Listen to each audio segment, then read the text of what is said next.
Evening. हम लोग आज बात करेंगे अपनी करंट पर्सपेक्टिव सीरीज में जो भारत सरकार के द्वारा पीआईबी के ऊपर डिफेंस को रिलेटेड एक आर्टिकल जो है वो अपलोड किया है। उस आर्टिकल में अपने लिए बहुत सारी काम की बातें एक जगह पर मिल गई कि भारत सरकार के द्वारा सन 2014 से लेके अब तक 2026 तक डिफेंस सेक्टर में क्या क्या किया गया है, उसकी महत्वपूर्ण उपलब्धियां क्या हैं, उन सबको एक जगह पर मिल जाए। अब ये सवाल अपने लिए मेंस के हिसाब से भी महत्वपूर्ण है, ऐसे के हिसाब से भी महत्वपूर्ण है, और प्रीलिम्स में इससे रिलेटेड कुछ फैक्चुअल इंफॉर्मेशन हो वैसे भी महत्वपूर्ण है। तो अपन इसको तीनों दृष्टिकोण, चारों दृष्टिकोण से देखें, और जब आप इंटरव्यू देने जाएं तो उस समय पर चूंकि डिफेंस के ऊपर लगातार भारत सरकार बहुत अग्रेसिवली काम कर रही है, तो उस समय पर भी आपसे पूछे तो आपके पास एक विश्वसनीय सामग्री जिसमें सरकारी डेटा और सरकार के द्वारा दी गई जानकारी उपलब्ध हो, एक जगह पर वन स्टॉप सॉल्यूशन हो, तो इससे अच्छा कुछ हो नहीं सकता। तो इसको अपन पूरा आपके जो नोट्स है डिफेंस टेक्नोलॉजी के, उसको आगे अप्लाई करने वाले दृष्टिकोण से अगर एग्जामिनर सवाल बनाता है तो अपन ये सारा मटेरियल वहां पर काम में ले। इस आर्टिकल को डिस्कस करने से पहले हम एक माइंड मैप बनाएं कि इस आर्टिकल में किन किन बातों का डिस्कशन किया जाएगा, और अपना जो आंसर लिखा जाए मेंस में या एसए में या और कोई भी, तो उसमें हम किन किन बातों का ध्यान रखें, या इस आर्टिकल में भारत सरकार ने क्या क्या ब्यौरा या जानकारी अपने को दी है। तो सबसे पहले हम बात करें तो डिफेंस सेक्टर में भारत सरकार के, हम बीच में एक बना लें डिफेंस यानी कि रक्षा। अब किसी भी देश की जो रक्षा होती है या प्रतिरक्षा जो होती है, डिफेंस जो होती है, उसके लिए सरकार के द्वारा क्या क्या कदम उठाए जाते हैं वही इस आर्टिकल में है। तो सबसे पहले रक्षा या प्रतिरक्षा के लिए सभी देशों का एक महत्वपूर्ण बात होती है कि उसमें बजट के प्रावधान क्या है, यानी कि उसमें बजट की बात होती है कि कितना खर्च करता है कोई देश अपनी रक्षा के लिए, पहली महत्वपूर्ण बात होती है। दूसरा बात होती है कि डिफेंस का प्रोडक्शन कितना है, उसके देश में अपनी रक्षा जरूरतों के लिए खुद कितना प्रोड्यूस कर रहा है और कितना इंपोर्ट कर रहा है। ठीक है, डिफेंस प्रोडक्शन की बात होती है। तीसरी बात होती है कि डिफेंस प्रोडक्शन के लिए वहां पर इंडस्ट्रियल इकोसिस्टम कैसा है, डिफेंस इंडस्ट्रीज कैसी है, जो उस देश की खुद की डिफेंस आवश्यकताओं को पूरा करने के साथ साथ क्या उसको एक डिफेंस एक्सपोर्टर भी बना रही है क्या, यह भी एक बात होती है। डिफेंस इंडस्ट्री अत्याधुनिक हथियारों का उत्पादन तभी कर पाएंगी, तभी वो एक देश एक्सपोर्ट कर पाएगा। अच्छा, उससे पहले मैं एक एक्सपोर्ट भी पिलर बना देता हूं, यानी कि हथियारों का निर्यात तभी निर्यात कर पाएगा, तभी प्रोडक्शन कर पाएगा जब उसके पास एक अच्छा रिसर्च और डेवलपमेंट का माहौल होगा। तो यानी कि अगली बात आती है डिफेंस सेक्टर में रिसर्च एंड डेवलपमेंट की। और रिसर्च और डेवलपमेंट किसी भी देश का तभी बेहतर होगा जब उसका ह्यूमन रिसोर्स अच्छा हो, यानी कि ट्रेंड उसके पास वैज्ञानिक हो, इंजीनियर्स हो। तो इसका मतलब अगली बार आती है ह्यूमन रिसोर्स की।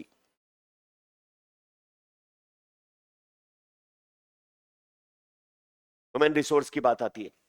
फिर उसके बाद ह्यूमन रिसोर्स को ट्रेंड करने, रिसर्च और डेवलपमेंट को बढ़ावा देने के लिए गवर्नमेंट के द्वारा क्या पॉलिसी एंड प्रोग्राम बनाए गए हैं, किस प्रकार इंसेंटिवाइज किया जा रहा है उसको। और फिर अगर कुछ बच जाता है तो वो हो जाता है मिससेलेनियस, यानी कि अनेक प्रकार की जो दूसरे मुद्दे हैं इससे जुड़े हुए सारे। तो आपको जब भी एक अच्छा ऐसा कोई आर्टिकल लिखना पड़े तो इन सब पॉइंटर्स को ध्यान में रखना चाहिए जिनके सारे ये बात की जा सकती है। जैसे अगला अब अनलॉक करना शुरू करें, भारत सरकार की बजट की क्या कंडीशन है। तो सरकार ने डाटा दिया 2014 में जो हमारा डिफेंस का बजट था वो 2.53 लाख करोड़ रुपए था, जिसको हमने बढ़ा के अब कर दिया है लगभग 7.5 लाख करोड़ रुपए के आसपास। लगभग बता रहा हूं मैं, है ना, कुछ एग्जैक्ट फिगर नहीं, लगभग लिख सकते हैं। तो इसका मतलब एक अच्छी खासी लगभग 5.25 लाख करोड़ रुपए की हमने बढ़ोतरी की है। 7.83 के आसपास है शायद, 7.8 के आसपास है, 85 है ना, 85। तो यानी कि हमने लगभग 5.25 लाख करोड़ रुपए की इसमें वृद्धि कर दी है, जो अपने आप में अभूतपूर्व है। तो बजट की बात हो गई। फिर डिफेंस प्रोडक्शन के मामले में सरकार ने कहा है कि जहां 2014 के आसपास हम 30 से 40 हजार करोड़ रुपए का डिफेंस प्रोडक्शन कर पाते थे, वो बढ़ाकर हमने कर दिया है 1.78 लाख करोड़ रुपए। एक अच्छी खासी वृद्धि यहां पर भी देखी गई। ये नंबर में थोड़ा बहुत इधर उधर एक आध हो जाए तो आप ध्यान रखना, इस बात का डाटा करेक्ट कर लेंगे अपन, है ना। फिर इसी के साथ साथ में कहा कि डिफेंस का जो प्रोडक्शन है अपने, उसमें अभी भी अपने यहां पर सरकारी क्षेत्र की कंपनियों का ही प्रभुत्व है। Defence PSU, defence sector PSU, यानी कि पब्लिक सेक्टर अंडरटेकिंग है, वो इस डिफेंस प्रोडक्शन का अभी भी लगभग 76% प्रोडक्शन कर रही है।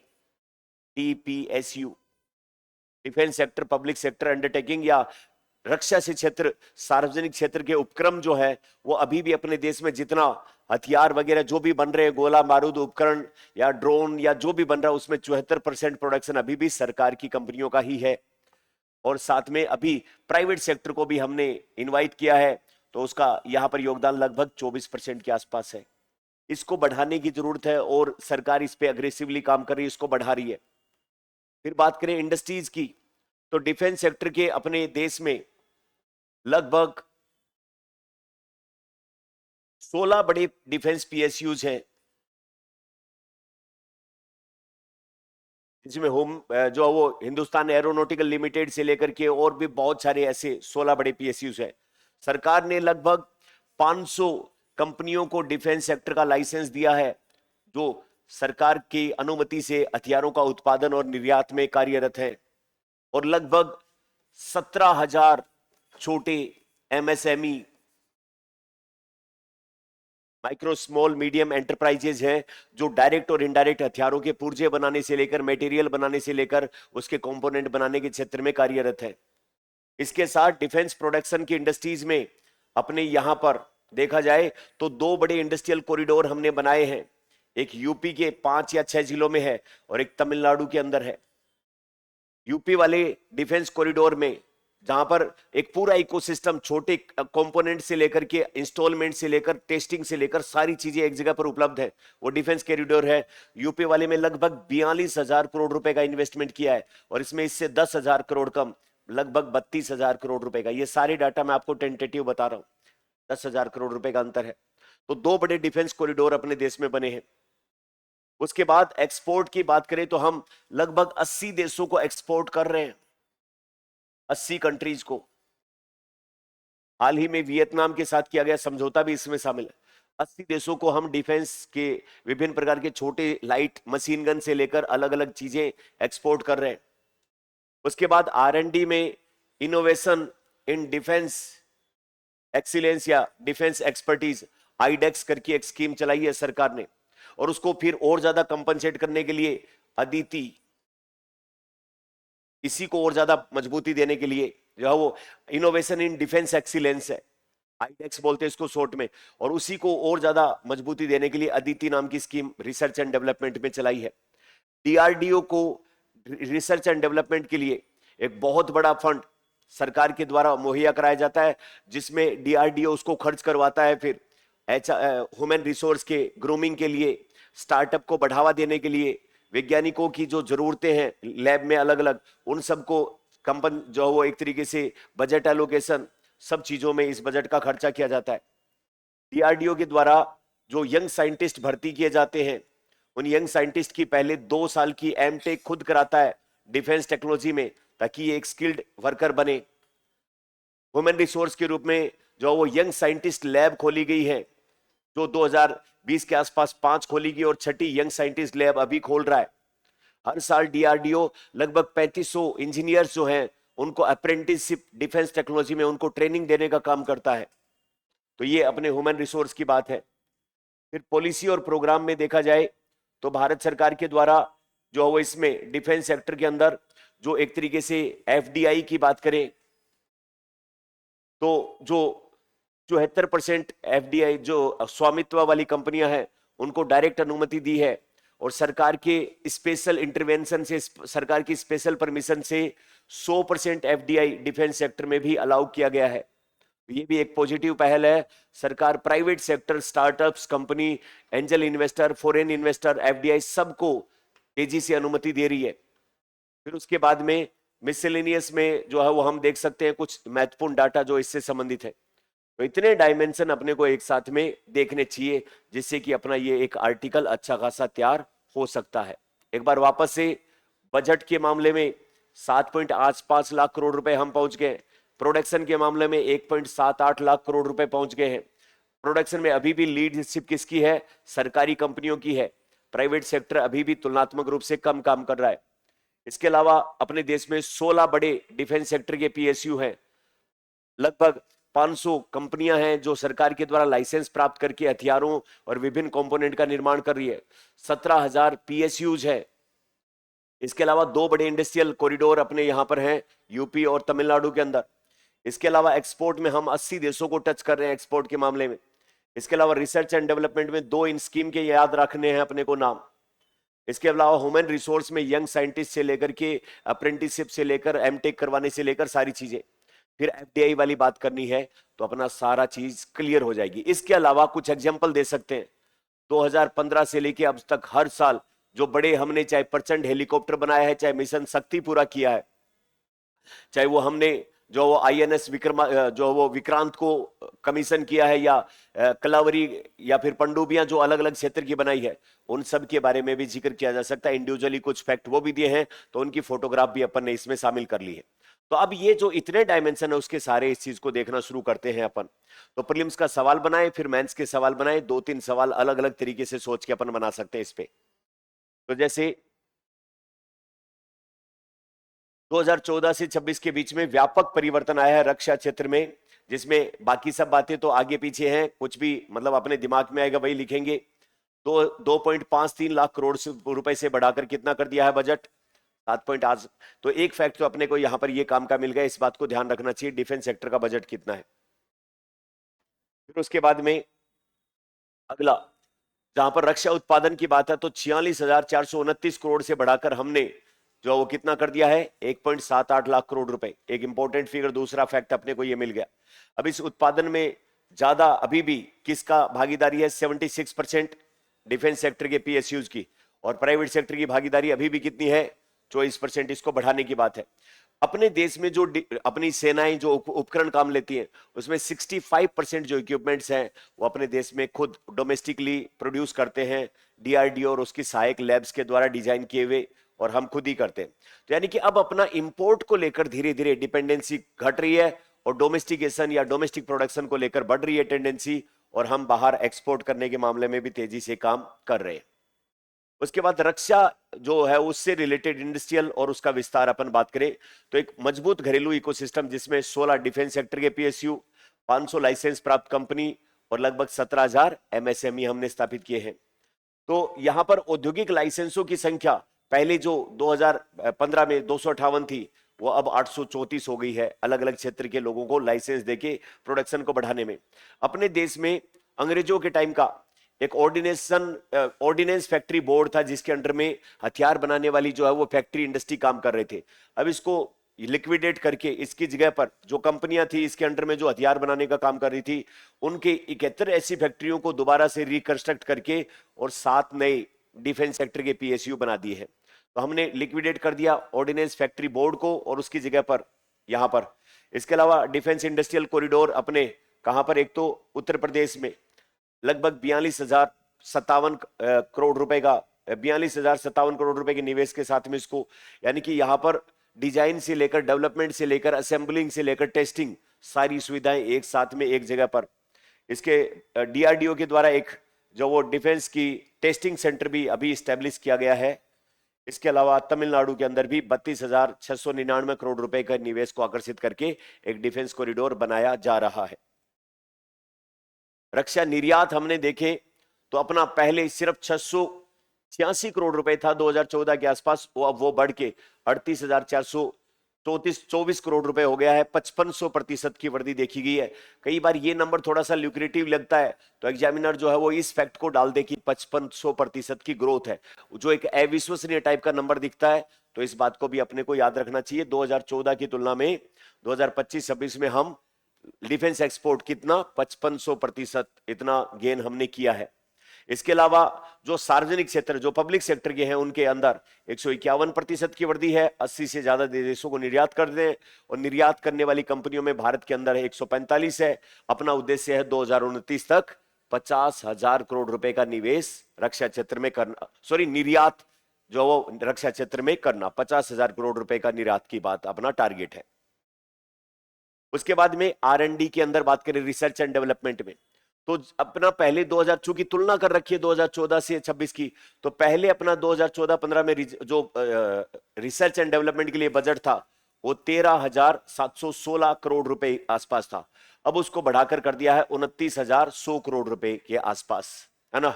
112% की रिसर्च एंड डेवलपमेंट में हमने ग्रोथ कराई है। तो जो आलोचना होती है कि भारत में हमेशा प्रोडक्शन तो किया जाता है लेकिन रिसर्च एंड डेवलपमेंट नहीं किया जा सकता, तो उसको काउंटर करने के लिए ये एक तर्क दिया जा सकता है कि डिफेंस रिसर्च में हमने अभूतपूर्व 112% की वृद्धि की है। हालांकि जब तुलना इसकी होगी चाइना से, अमेरिका से, तो ये बहुत ही छोटा नंबर रह जाएगा, लेकिन फिर भी अपने हिसाब से सोचे, अपन दूसरों से क्यों तुलना करें, तो उस हिसाब से एक अच्छी खासी ग्रोथ है। तो इसमें जो ये बजट दिया गया है 29,100 करोड़ रुपए का, उसमें से 25% हिस्सा जो नई इंडस्ट्री, स्टार्टअप और एजुकेशनल इंस्टीट्यूट है, जहां पर पढ़ाया जाता है या नए आइडिया को नर्चर किया जाता है, वहां पर खर्च किया जाए। 22-23 में सरकार के द्वारा 25% प्रदान किया गया। अब उसके बाद में विश्व स्तरीय जो है वो अनुसंधान व्यवस्थाएं और निजी क्षेत्र को प्रमोट करने के लिए विभिन्न प्रकार की जो है वो ईज ऑफ डूइंग बिजनेस या DRDO ने जो टेक्नोलॉजी डेवलप की है उनको ट्रांसफर किया जाए उन स्टार्टअप्स को, उन प्राइवेट कंपनीज को जो प्रोडक्शन के मामले में जो है वो तेजी से अपने हथियार का उत्पादन या उन सब चीजों को बढ़ा पाए। इसके अलावा 24 DRDO की लैब में जो है वो डिजाइनिंग से लेकर के और टेस्टिंग वाली सारी चीजें उसको एक साथ में एक डिफेंस पोर्टल के ऊपर उनको एनलिस्ट किया गया है, और जो भी स्टार्टअप जिस क्षेत्र में काम कर रहा है वो उस लैब में जाके और उससे रिलेटेड अपना काम कर सकता है। फिर उसके बाद जो वो रिसर्च एंड डेवलपमेंट में जो सबसे प्रमुख पहल है, innovation for defence excellence, IDEX है। 2018 से इसको स्टार्ट किया गया और 2020-21 से 25-26 की अवधि के लिए इतना 498 करोड़ रुपए के बजट के साथ में इसकी अलग अलग जो योजनाएं हैं कि डिफेंस सेक्टर में एक्सीलेंस कैसे प्राप्त किया जाए। कोई स्टार्टअप है, वो उसके पास कोई इनोवेशन है, कोई प्राइवेट कंपनी या फिर कोई सरकारी या प्राइवेट यूनिवर्सिटी या कोई रिसर्च इंस्टीट्यूट जो इस तरीके से अपने डिफेंस सेक्टर में मॉडर्नाइजेशन में मदद कर सकता है, तो उसकी बजटरी हेल्प इस जो वो IDEX स्कीम के तहत की जाती है। और अभी जो है वो 2025-26 के अंदर इसी को ज्यादा और ज्यादा एडवांस करने के लिए एसिंग यानी कि excellence development for innovation technologies with IDEX, तो इसी से जुड़ी हुई, इसी को जो वो एक तरीके से कॉम्प्लीमेंट करने वाली एक नई स्कीम जो है वो हमने 750 करोड़ रुपए के बजट के साथ शुरू की है, जिसका नाम क्या रखा है, Aditi, acing development of innovation and technology with IDEX, ये इसमें रखी है। फिर उसके बाद में टेक्नोलॉजी डेवलपमेंट फंड, DRDO के द्वारा इसको संचालित किया जाता है। टेक्नोलॉजी को नर्चर करने के लिए, खास करके डिफेंस सेक्टर से रिलेटेड टेक्नोलॉजी है, उसको लेकर के कोई कंपनी, स्टार्टअप या कोई भी प्राइवेट जो वो इंस्टीट्यूट या सरकारी इंस्टीट्यूट जिसके पास डिफेंस में लेकर नया आइडिया है, उसको एक तरीके से फाइनेंस करके और प्राइवेट पब्लिक पार्टनरशिप या फिर जो वो डेवलपमेंट कम एक तरीके से प्रोडक्शन वाले मॉडल के ऊपर काम करके MSME या दूसरे जिनको पैसे की कमी की वजह से ये सब नहीं हो पाता है, उसके लिए एक डेडिकेटेड फंड है जो DRDO के द्वारा संचालित किया जाता है। तो डीप टेक इकोसिस्टम बनाने और उसके बाद जो है वो टेक्नोलॉजी डेवलपमेंट फंड के तहत रिसर्च इनोवेशन वाली ही सारी बातें की गई है। उसके बाद में ये एक इंपॉर्टेंट बात है कि मान लो कि DRDO ने अपने वैज्ञानिकों की सहायता से कोई नई हथियारों की टेक्नोलॉजी या नया कोई तरीका विकसित कर लिया, अब वो जमीन पे कैसे उतरेगा जब उस टेक्नोलॉजी का यूज करके उसका प्रोडक्शन किया जाएगा। अब प्रोडक्शन की कैपेसिटी तो DRDO के पास नहीं है, ये तो सिर्फ रिसर्च इनोवेशन करता है, तो फिर प्रोडक्शन कौन करे? तो प्रोडक्शन के लिए फिर प्राइवेट जो कंपनियां हैं उनके साथ पार्टनरशिप कर ली जाए। तो इसके लिए क्या बनाया गया, डेवलपमेंट कम प्रोडक्शन पार्टनरशिप, DCPP जिसको कहते हैं। तो इसमें क्या करता है, DRDO जो प्राइवेट सेक्टर की कंपनी और स्टार्टअप हैं उनको अपनी रिसर्च देता है और रिसर्च का यूज करके वो बड़े लेवल पर बंदूकों का, तोप का या रडार का या जो आपके आजकल जो ड्रोन चल रहे हैं उन सब का प्रोडक्शन करता है। तो उस मॉडल के तहत बड़े लेवल पर जो है वो प्रोडक्शन को काम किया जा रहा है, उसके कुछ डाटा भी अपने साथ में यहां पर दिया जा रहा है। तो ये एक अच्छी बात है कि पहले जहां पर अपनी रिसर्च होती थी वो कागजों में और लैब तक सिमट कर रह जाती थी, अब उसको प्रोडक्शन के लेवल पर, या उसको यूं कहें जो आइडिया है उसको ट्रांसलेट किया जा रहा है। यहां पर एक शब्द ये भी आ रहा है, ट्रांसलेशनल रिसर्च, यानी कि लैब के अंदर जो आपका आइडिया है उसको साकार करना, यानी कि आपने जो कुछ भी पढ़ा उसको साकार करना, वो रिसर्च क्या कहलाती है? Translational research. ऐसी रिसर्च जो लैब में की गई और लैब से वो लिंक हो गई किससे? इंडस्ट्री से। लैब में उसका आइडिया आया और इंडस्ट्री में उसका प्रोडक्शन हो गया। तो ऐसी रिसर्च क्या कहलाती है? Translational research. उसके लिए जो मॉडल डेवलप किया गया है जिसका नाम है डीसीपीपी, डेवलपमेंट कम पार्टनरशिप प्रोडक्शन, ये इसमें आजकल बहुत अच्छे से काम कर रहा है। उसके अलावा एचआरडी की अपन ने बात की, तो एचआरडी में 5 यंग साइंटिस्ट लैब तो 2020 में और छठी अभी 2026 के अंदर छठी लैब स्थापित किए जाना प्रस्तावित है। अपनी जो डीआरडीओ की टोटल लैब है उनकी 36 तक सीमित रखते हुए उसके अंदर अलग अलग टाइप के साइंटिस्ट की भर्ती करता है, और उस टाइम पर उनको 2 साल तक किसमें? Defence institute of advance technology में, डिफेंस टेक्नोलॉजी के विषय में उनको 2 साल का एमटेक खुद कराता है, और फिर उसके बाद उनको काम पे लगाता है ताकि बेहतर तरीके से वो डीआरडीओ के लैब में काम कर पाए। उसके बाद में लगभग हर साल 3500 के आसपास इंजीनियर्स जो डिफेंस सेक्टर से जुड़ी हुई प्राइवेट कंपनियां अन्य चीजों से जुड़े हुए उन सबको ये क्या करता है? एक तरीके से ट्रेनिंग देने का, अप्रेंटिसशिप टाइप का काम करता है। अब रक्षा क्षेत्र में उपलब्धियों की बात की गई है, तो हमने आकाश सरफेस टू एयर मिसाइल 2015 में बनाई, तेजस मार्क 1 2016 में बनाया, मिशन शक्ति ये क्या था? लो अर्थ ऑर्बिट में जो है वो एक तरीके से किसी भी देश के सैटेलाइट को नष्ट करना, क्योंकि आगे आने वाले जो वारफेयर है उसमें चौथा फील्ड क्या होगा? स्पेस, है ना? जमीन, पानी और हवा के अलावा स्पेस के अंदर जिसका भी स्पेस टेक्नोलॉजी में मजबूत हाथ होगा वो देश जो है वो आगे जाएगा। और इसका नमूना देख ही लिया ईरान और इजराइल अमेरिका वॉर में, जब ईरान को मदद मिली, चाइना के मजबूत कोऑर्डिनेट्स मिले, तभी तो उसने उसके सारे एडवांस हेलीकॉप्टर और F-15 और F-35 सब गिरा डाले। अगर उसका चाइना का साथ नहीं होता और मजबूत कोऑर्डिनेट नहीं होते तो उसको क्या पता कि कहां पर इसके अमेरिका के ठिकाने, कहां पर उसके प्लेन खड़े हैं, कहां पर क्या चीज है। उसने ढूंढ ढूंढ के अमेरिका के सैनिकों को दौड़ा दिया। सोचो, उनके पास इतनी सटीक लोकेशन थी कि वो यूएई के अंदर जिस होटल में रह रहे थे उस होटल पे मिसाइल मार दे रहा था वो, मतलब इतनी सटीक लोकेशन उनके पास थी। तो ईरान ने भगाया दौड़ाया तो खूब है, तो इसका मतलब स्पेस सेक्टर का साथ ईरान का तो इतना है नहीं, तो किसने उसको मदद किया? चाइना ने उसको मदद क्यों किया?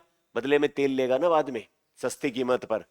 यहां पर कोई किसी का दोस्त दुश्मन तो है नहीं, इस हाथ दो और इस हाथ लो, तो ये जो है वो वहां पर इसलिए।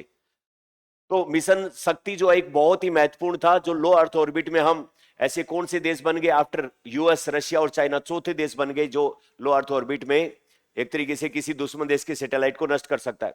फिर राफेल की 17 स्क्वाड्रन अपने तैयार की, रुद्रम फर्स्ट जो वो एक तरीके से एंटी रेडिएशन मिसाइल रुद्रम, उसको अपन ने टेस्ट किया। फिर रशिया के साथ में S-14 एयर डिफेंस जो अपना है उसको अपन ने तैयार किया। फिर हेलिना और ध्रुवास्त्र जो हेलीकॉप्टर नाग, और साथ में जो है वो इंडियन एयरफोर्स का ध्रुवास्त्र है वो हेलीकॉप्टर से टेस्टिंग सफल की। INS विक्रांत इंडिया का फर्स्ट एयरक्राफ्ट कैरियर इंडिजिनसली जो हमने तैयार किया उसके बारे में। और फिर हिंदुस्तान एरोनॉटिकल लिमिटेड का लाइट कॉम्बैट हेलीकॉप्टर प्रचंड, उसको जो रक्षा मंत्री ने इनोग्रेट किया ही था। फिर ब्रह्मोस की एक्सटेंडेड रेंज का परीक्षण हमने किया। INS अरिघात पनडुब्बी जो न्यूक्लियर बैलिस्टिक सबमरीन का सेकंड वर्जन अपने पास आया। Long range antiship hypersonic missile का परीक्षण किया, जो है वो मिशन दिव्यास्त्र ऊपर जाएगा और एक साथ में कई जगह पर एक साथ में हिट करेगा। और उसके बाद 6th स्कॉर्पियन पनडुब्बी 2025 में वाघसीर जो अपनी जो है वो प्रोजेक्ट 75 के तहत अंतिम जो पनडुब्बी थी 6ठे नंबर की, वो अपन ने किया। इसके ऊपर अपन ने करंट में एक अलग से टॉपिक भी किया था। ये जो आई है अरिघात, वाघसीर, इन सब के ऊपर जैसे जैसे कमीशन हुई है इन सब के ऊपर अपन ने टॉपिक किया है। फिर उसके बाद आती है डिफेंस की डिप्लोमेसी। तो भारत की यूएसए के साथ, रशिया के साथ, यूरोपियन यूनियन के साथ, जापान के साथ में और फ्रांस के साथ में एक अच्छी खासी डिफेंस डिप्लोमेसी चल रही है, जिसमें इंडिया और यूएस ने तो बहुत सारी पार्टनरशिप की है। रशिया के साथ हमने S-14 से लेकर और अपने जो एयरक्राफ्ट है उनके एडवांसमेंट तक, और फ्रांस के साथ रफाइल वाला अपने डसा एविएशन के साथ है ही। जापान के साथ हम ज्वाइंट मिलिट्री एक्सरसाइज करते हैं, और यूरोपियन यूनियन के साथ भी हमने डिफेंस टाई की है। तो आप इंडिया और अमेरिका के बीच में कुछ टेक्निकल नाम है कि कौन से समझौते डिफेंस को लेकर यूएस और इंडिया के बीच में हो रखे हैं। तो 2016 में logistic exchange memorandum of agreement, मतलब अमेरिका के कोई भी जहाज या हवाई जहाज जो है वो इंडिया के अंदर जब कहीं जा रहे आ रहे होंगे तो उनको लॉजिस्टिक सपोर्ट, मतलब उनको फ्यूल रिफिल करना या इस तरीके की सहायता भारत के द्वारा प्रदान की जाएगी, वाइस वर्सा यूएस के द्वारा इंडिया को प्रदान की जाएगी। फिर उसके बाद communication compatibility and security agreement, दो देशों की सेनाओं के बीच में कम्युनिकेशन ज्यादा बेहतर तरीके से हो उस तरीके की एक्सरसाइज अपनाने के लिए। फिर उसके बाद में basic exchange and cooperation agreement, जो सेना के अलग अलग टाइप के डिफेंस इक्विपमेंट उनको लेकर भारत को मेजर डिफेंस पार्टनर के रूप में विशेष दर्जा। फिर उसके बाद में जो है वो initiative on critically and emerging technology, जो एक तरीके से यूएस में इतना सारा रिसर्च एंड डेवलपमेंट किया जाता है और इसमें कटिंग एज टेक्नोलॉजी बेस्ड जो डिफेंस इक्विपमेंट बनाए जाते हैं उन सब में। फिर उसके बाद में ट्रस्ट, यानी कि transforming the relationship utilization strategic technology, उसके अंदर जो इंडिया और यूएस की पार्टनरशिप। और 2025 में जो मलेशिया की कुआलालंपुर के अंदर इंडिया और यूएस के बीच में 10 साल का एक साझेदारी या एक तरीके से पार्टनरशिप फ्रेमवर्क पर हस्ताक्षर दोनों देशों ने किए हैं, जो बढ़ती हुई इंडिया और यूएस की बढ़ती हुई जो है वो एक तरीके से नजदीकों को बताता है। तो कुल मिला के ऐसा कोई सवाल बनाए मैच द फॉलोइंग में कि ट्रस्ट, आईसीईटी या फिर बीईएसी या कॉमकासा या फिर LEMOA, ऐसा कोई सवाल बनाए मुश्किल, तो ये इनमें से कौन से समझौते इंडिया और यूएस के बीच में हुए हैं, ऐसा कोई सवाल निकालना चाहे एग्जामिनर तो निकाल सकता है। फिर उसके बाद आती है बारी भारत और रशिया की। भारत और रशिया के बीच में IR, Indian Russia inter governmental जो है वो एक तरीके से जो है वो कमीशन है, जो military and military related technology है उनके बीच में कोऑपरेशन के एक साझा या एक तरीके से इंस्टीट्यूशनल फ्रेमवर्क को मजबूत करता है। ये इस तरीके के इंस्टीट्यूशनल फ्रेमवर्क दो देशों के बीच में लॉन्ग टर्म डिफेंस और मिलिट्री से रिलेटेड, चाहे वो टेक्नोलॉजी हो, चाहे डेवलपमेंट हो, चाहे वो एक्सपोर्ट इंपोर्ट जैसा एक्सचेंज हो, उन सबको मजबूत करते हैं। फिर S-400 जो एयर डिफेंस सिस्टम है वो रशिया से अपन ने लिया। SU सुखोई वाले 30 MKI उनके आधुनिकीकरण से संबंधित। और उसके बाद इंद्र, तीनों सेनाओं के एक साथ में, यानी कि आर्मी, नेवी और एयरफोर्स, इन तीनों के एक साथ में जो है वो अभ्यास, यहां पर नाम क्या रखा, इंद्र। भारत और यूरोपियन यूनियन ने जो है वो एक तरीके से सुरक्षा और रक्षा साझेदारी पर हस्ताक्षर किए हैं 2026 में। फ्रांस के साथ में रफाइल वाला अपना मैन, और दूसरा प्रोजेक्ट 75 में फ्रांस के सहयोग से ही हमने स्कॉर्पियन पनडुब्बी कलावरी श्रेणी की 6 उनको तैयार किया है। फिर उसके बाद में हमने 2023 में जो अपनी डिफेंस एक्विजिशन काउंसिल है उसके द्वारा 26 जो नेवी के लिए रफाइल जेट अपन ने खरीदे उसको लेकर के समझौता। फिर प्रोडक्शन के मामले में दसा एविएशन जो फ्रांस की कंपनी है, इंडिया का टाटा समूह है, और सफरान, उन्होंने HAL के साथ मिलकर के सहयोग किया है ताकि जो जापान की कटिंग एज टेक्नोलॉजी वाले जो इक्विपमेंट्स हैं जो रफाइल में भी काम में आ सकते हैं, असेंबलिंग वगैरह में, उन सब के उत्पादन में जापान के साथ में हम acquisition for cross servicing agreement 2020 में जो वो किया गया है लॉजिस्टिक सपोर्ट के लिए। इसके अलावा क्वाड, SCO, संघाई कोऑपरेशन, और उन सब के अंदर भी भारत का एक तरीके से डिप्लोमेसी में अच्छा खासा जो है वो आगे बढ़ा है। इसके अलावा जो पहले डिफेंस सेक्टर के रिलेटेड कंपनियां प्रोडक्शन वगैरह में काम लेती थी उनको लाइसेंसिंग में और दूसरी जो है वो अनुमति लेने में बड़ी मुश्किलों का सामना करना पड़ता था, और उसके लिए अपन ने ईज कर दिया है, ईज ऑफ डूइंग बिजनेस कर दिया है, और डिफेंस एग्जिम पोर्टल यानी कि ऑनलाइन उसको कर दिया है। और इसके अलावा जो है वो स्वदेशीकरण के लिए सर्जन डिफेंस और सर्जन डिफेंस मंच को अपन ने अनुमति दी है। तो सर्जन दीप, सॉरी, ये सर्जन दीप जो है वो एक तरीके से डिजिटल पोर्टल है जहां पर डिफेंस से जुड़ी हुई सारी कंपनियां अपनी जानकारी, आवेदन करना या जो भी उनसे रिलेटेड काम है वन स्टॉप सॉल्यूशन के रूप में कर सकती है। FDI की बात करें तो ऑटोमेटिक रूट से 74% तक 2020 के अंदर इसको दिया गया अनुमति। 100% अगर किसी को करनी है तो इसके लिए सरकार की गवर्नमेंट रूट या सरकार की अनुमति आवश्यक होगी। अब 2026 तक अगर अपन देखें तो एफडीआई के माध्यम से अपने डिफेंस में लगभग 6600 करोड़ रुपए का एफडीआई आ चुका है। और इसके अलावा जो डिफेंस एक्विजिशन है, डिफेंस से रिलेटेड प्रोक्योरमेंट है, उन सभी पॉलिसीज के अंदर भी बहुत ज्यादा पारदर्शिता और सुधार और ऑनलाइन प्रक्रिया को शामिल किया गया है। तो कुल मिला के ये बहुत सारे मिसलेनियस पॉइंट जो अपने शुरुआत में डिस्कस किए वो सब इसमें आ जाते हैं। अभी इस क्वेश्चन को सोल्व करके दिखा एक एमसीक्यू जो इस पे बनता है। ये ठीक है क्या? दूसरा गलत है। और ये कौन सा ऑप्शन बैठेगा इसमें? ऑनलाइन वाले बच्चे इस पे कमेंट करके बताएंगे कौन सा ऑप्शन सही बैठेगा इसमें। अब मेंस के हिसाब से कितने क्वेश्चन इसमें बन सकते हैं? तो 3 क्वेश्चन इस पे बन सकते हैं। पहला बनाएगा 2014 से 26 के दौरान मेजर स्ट्रक्चरल जो चेंज हुए हैं उसने भारत की डिफेंस की जो वो सेल्फ रिलायंस को कैसे बढ़ाया है, इसके बारे में बात बताओ। दूसरा, जो डिफेंस सेक्टर में इंडिया इंपोर्टर की भूमिका है उससे प्रोड्यूसर और एक्सपोर्टर कैसे बने, उसके सरकार के क्या क्या कदम है उस बारे में बात कर सकता है। तीसरा, रक्षा क्षेत्र में जो प्राइवेट सेक्टर है, जैसे स्पेस के लिए है वैसे ही जो स्पेस में अभी आईएएस प्रीलिम्स में इस बार पूछा था स्पेस सेक्टर की कौन सी कंपनी ने क्या किया है, इस तरीके की बात। तो वैसे ही डिफेंस में निजी क्षेत्र की भागीदारी, उत्पादन, नवाचार और निर्यात क्षमता को नई दिशा दी है, तो उसको लेकर के सवाल बन सकता है। तो जिस हिसाब से जो पीसीएस या यूपीएससी थीमेटिक क्वेश्चन बना रही है तो उस हिसाब से थीम के हिसाब से ये भी एक अच्छा क्वेश्चन है। बच्चे स्पेस की तैयारी करेंगे और वो डिफेंस से रिलेटेड पूछ सकता है ना। तो 2 ही मेजर टेक्नोलॉजी है जिसमें डिफेंस और स्पेस, जहां पर इंडिया अग्रेसिवली किसको आमंत्रित कर रहा है, प्राइवेट सेक्टर को। और तीसरा बायोटेक्नोलॉजी है, तो बायोटेक्नोलॉजी का आ जाएगा तो उसमें भी अपन कर लेंगे। तो कुल मिला के एक थीमेटिक 3 टाइप के क्वेश्चन बनते हैं, उनका टेम्पलेट अपने दिमाग में याद रखें। कुछ प्राइवेट कंपनियों का नाम रखें याद, किसमें स्पेस से रिलेटेड, कुछ डिफेंस से रिलेटेड और कुछ बायोटेक्नोलॉजी से रिलेटेड। अगर हम आरपीएससी की बात करें तो आरपीएससी के जो आंसर लिखे जाते हैं मेंस में वो सिर्फ और सिर्फ कोरी लफाजी या बिल्कुल हल्की फुल्की बातों के सारे लिखेंगे तो उससे नंबर गेन नहीं होते। आरपीएससी लव्स फैक्ट, ज्यादा से ज्यादा फैक्ट, ज्यादा से ज्यादा फिगर, ज्यादा से ज्यादा एग्जांपल उससे रिलेटेड हम देंगे उतने ही ज्यादा बेहतर नंबर आएंगे। तो इसलिए अपन इस पूरे इतनी सारी जो चीज जो पीआईबी पे काफी लंबी चौड़ी थी उसको समेट के अपन ने इतना कर लिया और आपका दायित्व बनता है इन 3 सेक्टर के उत्तर उससे तैयार कर लो।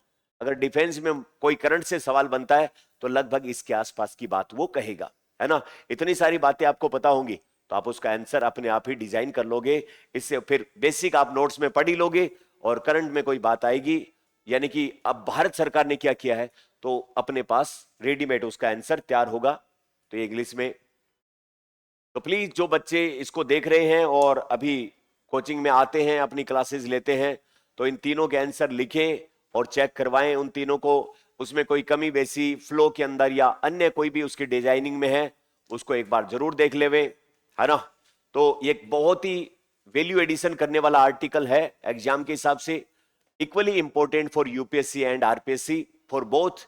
अभी जो बच्चे मेंस का दे रहे हैं, यूपीएससी का जो मेंस होने वाला है वो भी उनके लिए भी एक वन स्टॉप सॉल्यूशन टाइप का ये अपने आर्टिकल किया है। कल मिलते हैं किसी नए टॉपिक के साथ में। Thank you very much.